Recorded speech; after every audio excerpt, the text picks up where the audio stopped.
ፕሌየር ኮምፓሪዥን ምርጥ ስብስብ ያላቸውን ሁለት ቡድኖች ይዘን መተናል። ፈረንሳይ ከፖርቹጋል ማን ከማን ይበልጣል የሚለውን እናነጻጽራለን። እንደ ሁልጊዜው ከበረኛ ነው የምንጀምረው። የኤስ ሚላኑ በረኛ ማግናን ከኮስታ ጋር ማለት ነው። ሲጀመር ማግናን ይበልጣል። በቃ ጭራሽ አይገናኙም ማለት ነው። ኮስታ ማን ነው? ፖርቹጋል ሊግ ላይ ነው የሚጫወተው። ለፖርቶ ነው ምናምን ይጫወታል። ብቻ ማግናን ይበልጣል ማለት ነው። ኩንዴ ከጆዋ ካንሴሎ። እኔ ጆዋ ካንሴሎ በጣም የሚመቸኝ ተጫዋች ነው። ሲጀመር ፉልባክ አይመስለኝም። በቃ ፉልባክ አይመስለኝም። መስመር ላይ ብታጫወቱት ራሱ የሚጫወት ልጅ ነው ጃኦ ካንሴሎ ያለምንም ጥርጥር ማለት ነው። ኡፓሜካኖ ከዲያዝ የሲቲ ተጫዋቾች ብጠላችሁ ግን ኳስ ትችላለህ። ዲያዝ ባለፈው ለምን እንዳስቀመጠ ራሱ አላቅም። ይሄ መላጣ አሰልጣኝ ማለት ነው። ስለዚህ ዲያዝ ይበልጣል። ሳሊባ ከኢናቺዮ። ሲጀመር ሳሊባን ከሌላ ሰው ጋር ስታነጻጽሩት ራሱ ባይ እከሳችኋለሁ። ሳሊባ ይበልጣል ያለምንም ጥርጥር። ቲዮ ሄርናንዴዝ ከኑኖ ሜንዴዝ። ኑኖ ሜንዴዝ በዚህ ሰዓት ላይ ማለት ነው ምርጡ የግራ ፉልባክ ነው። ከማንም ጋር አይወዳደርም። ከማንም ጋር ኑኖ ሜንዴዝ።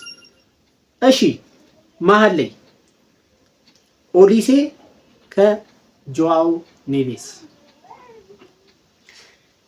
በጣም ከባድ ማለት ነው። ኦሊሴ ከጆአው ኔቬስ። ጆአው ኔቬስ በነገራችን ላይ ወርክ ሬቱ በጣም የሚገርም ተጫዋች ነው፣ ግን ለኔ ኦሊሴን እመርጣለሁ ማለት ነው። ቾሚኒን ከቪቲኒያ። በጣም በቃ እውነት እግር ኳስን ሲፈልግ ማፍጠን ሲፈልግ ማቀዝቀዝ የሚችል ተጫዋች ቪቲኒያ ነው። ፖርቹጋል ስብስቧን በቃ እየተጠቀመች አይደለም። እኔ ባጭሩ ማለት ነው እየተጠቀመች አይደለም። ኦሊሴ ይበልጣል ማለት ማን ነው? ቪቲኒያ ይበልጣል። እሺ ራቢዮት ከብሩኖ ፈርናንዴዝ። በጣም ነጭናጫ ነው፣ ታስጠላኛለህ ብሩኖ ፈርናንዴዝ። እውነት በጣም ነው የምትነጫነጨው፣ ግን እግር ኳስ ትችላለህ። አሲስት ምናምን የሚሉትን ታውትና ማሻማት ምናምን አሲስት አይደለም፣ ግን በቃ ኳስ ይችላል። ብሩኖ ፈርናንዴዝ ከራቢዮት ሲጀመር ይበልጣል፣ ምንም አይነጻጸሩ ማለት ነው። እሺ ዴምቤሌ ከበርናንዶ ሲልቫ። አንተ በርናንዶ ሲልቫ የበሰበስክ እንኳን ከዴምቤሌ አይደለም ማለት ነው። አንተ ከማንም ጋር አትነጻጸርም። ወጥ ነህ ወጥ። ባለፈው አየንህ እኮ ገብተህ ማለት ነው። ስለዚህ ዴምቤሌ ይበልጣል፣ በጣም ይበልጣል አይደለም፣ በጣም ይበልጣል ማለት ነው። ኤምባፔ ከሮላንዶ። ይሄን ነገር ከረንት ላይ ባላቸው ነገር ከሆነ እኔ ኤምባፔ እመርጣለሁ።